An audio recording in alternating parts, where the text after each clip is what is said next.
Ndugu waandishi, karibuni ili nipate kuzungumza masuala ya maandalizi ya mapokezi ya Mwenge wa Uhuru katika wilaya ya Korogwe ambayo ina halmashauri mbili.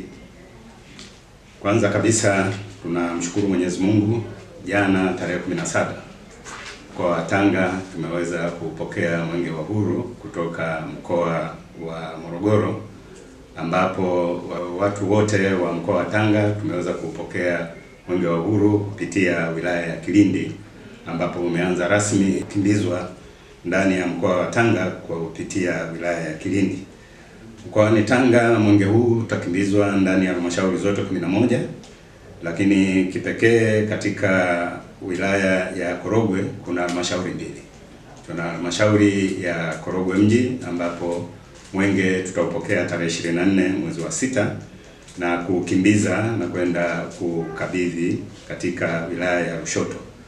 Lakini pia tarehe 27 Mwenge huu wa Uhuru tutaupokea katika halmashauri ya Korogwe vijijini, ambapo pia tutaukimbiza, na siku ya tarehe 28 mkoa wa Tanga utakabidhi Mwenge wa Uhuru kwa mkoa wa Kilimanjaro.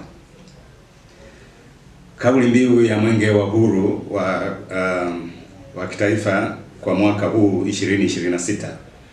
Ujumbe mkuu ni kuhusisha masuala ya amani, umoja na mshikamano wa kitaifa, ambapo kauli mbiu inasema Tanzania ni yetu sote, tushirikiane kwa pamoja katika kujiletea maendeleo.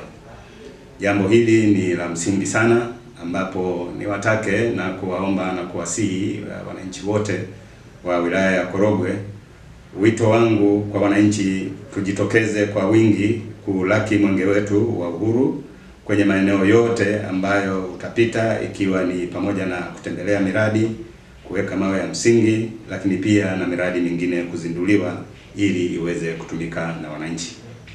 Kwa namna pekee katika wilaya ya Korogwe, katika halmashauri zote mbili tuna miradi mbalimbali ikiwemo miradi ya maji, miradi inayohusisha mambo ya afya, miradi ya elimu, lakini pia bila kusahau miradi ambayo fedha zinatolewa na halmashauri ya wilaya ya Korogwe mji na Korogwe vijijini kupitia 10% kwa vijana.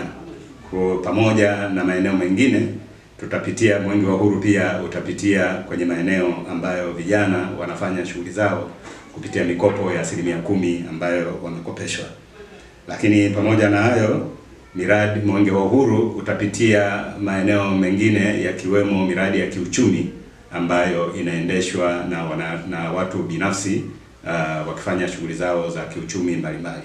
Kwa hiyo niwasihi sana wananchi wote wa wilaya ya Korogwe na halmashauri zote mbili, Korogwe mji na Korogwe vijijini, tujitokeze kwa wingi katika kupokea na kulaki Mwenge wetu ili tuweze kukimbiza kwenye maeneo yote yaliyoainishwa. Asanteni sana.